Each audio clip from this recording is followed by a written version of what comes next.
Hi, the name of this Blender video tutorial is UVTextures Part 1, Unwrapping UVs.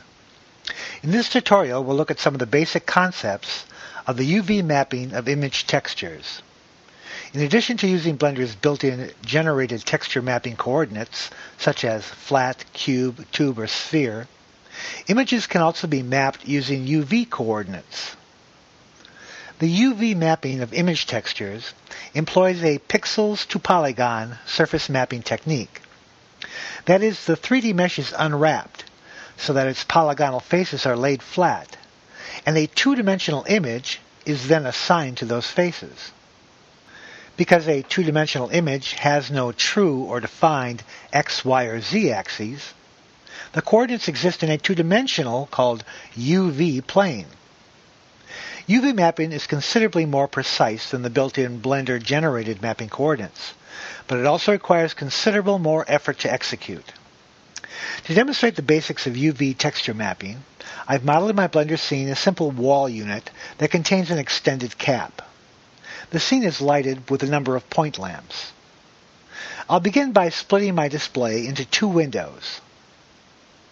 In the left window, I will go to the UV image editor. This displays a grid upon which a two-dimensional image can be aligned with the faces of an unwrapped three-dimensional mesh. In the 3D display, I'll select the wall object and tab into Edit mode.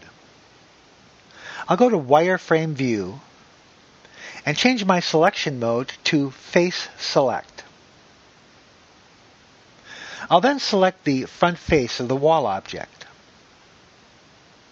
In the UV image editor, I'll click on the Image button in the bottom menu and select Open Image. I'll select the brick JPEG image from my desktop UV Part 1 folder and click on the Open Image button. This displays the brick JPEG image in the UV image editor. Back in the 3D viewport, I'll press the U key and select Unwrap. Since I only have one face selected, there is really nothing to unwrap.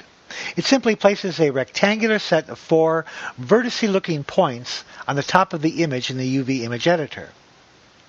These 4 points in the UV image editor represent the 4 vertices that comprise the selected face of the wall object. In the UV image editor, these points are referred to as UVs.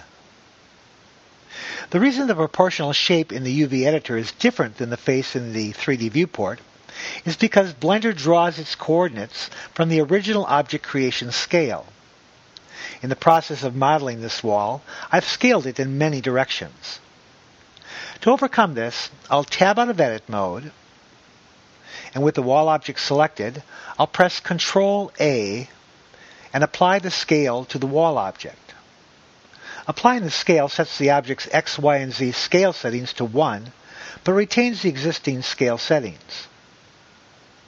I'll now tab back into Edit mode, and with the front face still selected, press the U key and again unwrap. Now the arrangement of the UVs in the UV image editor are proportional to the vertices of the selected face in the 3D viewport. I'll change my viewport shading from wireframe to textured. We can now see the results of the UV mapping in the 3D viewport. Back in the UV image editor, I'll press the A key and select all of the UVs. I can now press the G key and reposition the UVs in relationship to the image. I can also press the R key and rotate the UVs, changing their relationship to the image. I can also press the S key and scale the UVs, thus making the bricks much larger in the 3D viewport.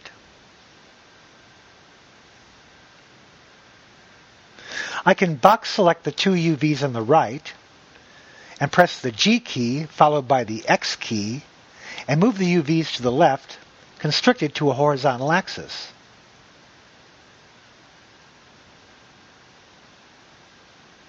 I can box select the two top UVs and press the G key followed by the Y key and move the UVs downward, constricted to a vertical axis.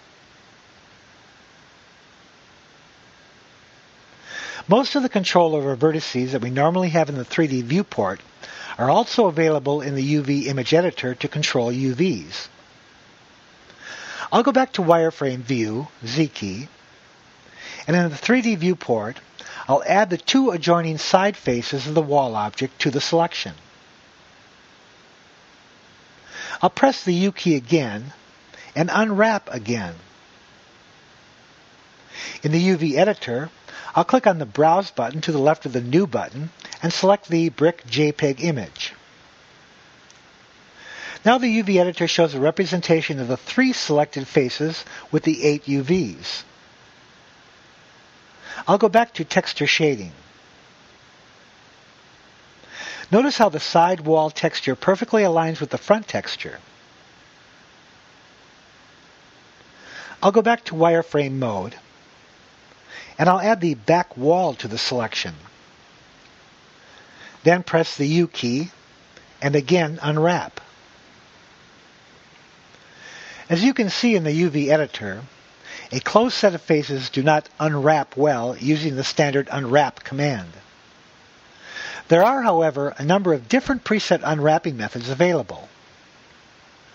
I'll press the U button again, and this time I'll select the Cube Projection Unwrap. This provides a much better unwrapping of the mesh faces. I'll click on the Browse button and select the brick JPEG image. In the 3D viewport, I'll go to Texture Display mode. I'll select all of the UVs and scale them down a bit.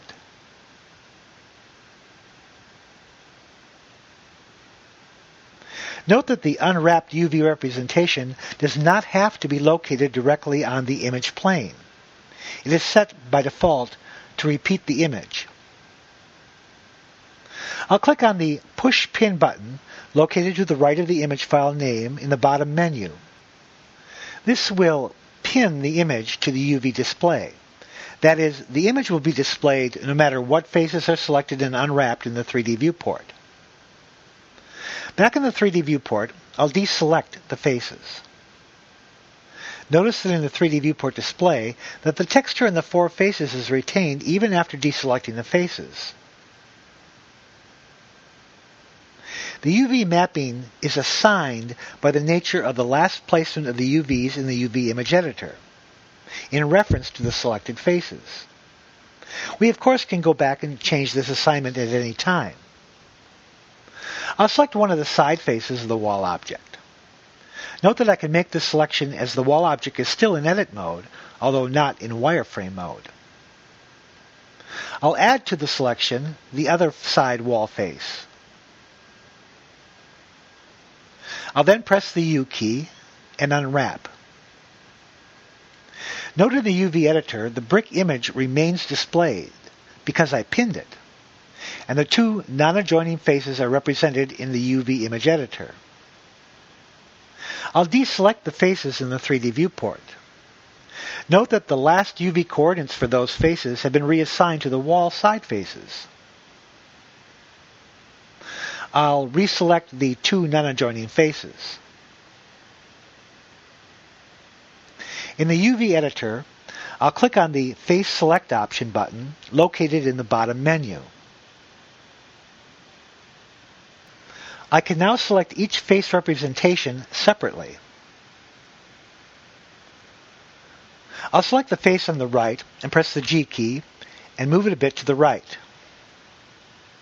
When separated like this, the 2 face representations are referred to as islands. I'll select the Island Select button located in the bottom menu.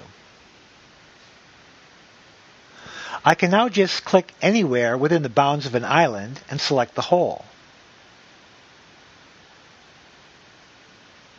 I'll select the island on the left, and I'll scale it down a bit. I'll then press the Vertex Selection Mode button located in the bottom menu. This might be better called the UV Select button. The icon in the bottom left corner of the image is a 2D cursor. If I left-click anywhere in the UV editor, the 2D cursor will be placed at that location. Like the 3D cursor in the 3D viewport, it's possible to use the cursor with snapping. I'll select the top right UV of the left island. I'll then press Shift-S and select the cursor to selected. My 2D cursor is now located at the top right UV of the island. I can then select the top left UV of the right island, press Shift-S, and select Selected to Cursor. The UV is now snapped to the cursor position. UVs can be snapped in this manner, much like vertices can be snapped in the 3D viewport. I'll undo the snapping. I'll next select all of the UVs from both islands. I'll then click on the UV button in the bottom menu and select Average Islands Scale. This tends to scale the islands to a common averaged size. I can now scale them down both together. I'll go back to the 3D editor and I'll select all 4 wall faces. I'll press the U key and Cube Projection Unwrap. I'll select all of the UVs and scale them down a bit. We now have a fairly nice wall texture on the bottom of the wall object.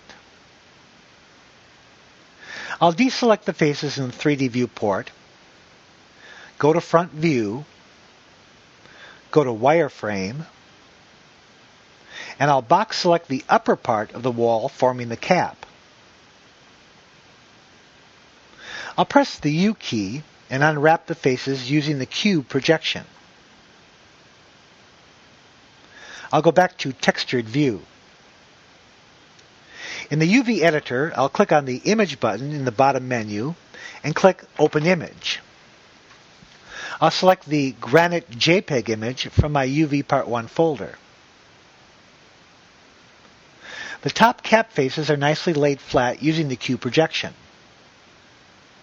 I'll select all of the UVs and scale them down a bit. The wall object now has a brick bottom and a granite cap. I have another object in this scene named Ball 1 that is currently hidden. I'll unhide the Ball 1 object. I'll select the Ball 1 object, tab into Edit Mode, and make sure all of the faces are selected. I'll then press the U key and select Sphere Projection Unwrap.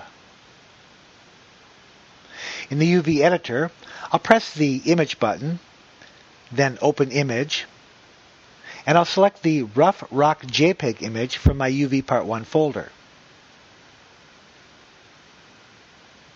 I'll then go back to Texture Display. Normally, the Sphere Projection Unwrap does not work well with full spheres. Usually, spherical type meshes need to be unwrapped using a seam unwrap method that I'll cover in a later video tutorial. However, for this video demonstration, since the image is rough and uneven, it will suffice. I'll tab out of Edit Mode. With the Ball 1 object selected, I'll press Shift-D and make a duplicate ball object, and move it to the other side of the wall cap. Note that when I duplicated the ball object, the UV mapping was also duplicated. This concludes the UVTextures Part 1 video tutorial. In the next tutorial, we'll continue on with these 3 objects, and we'll look at how to render objects that contain UV textures.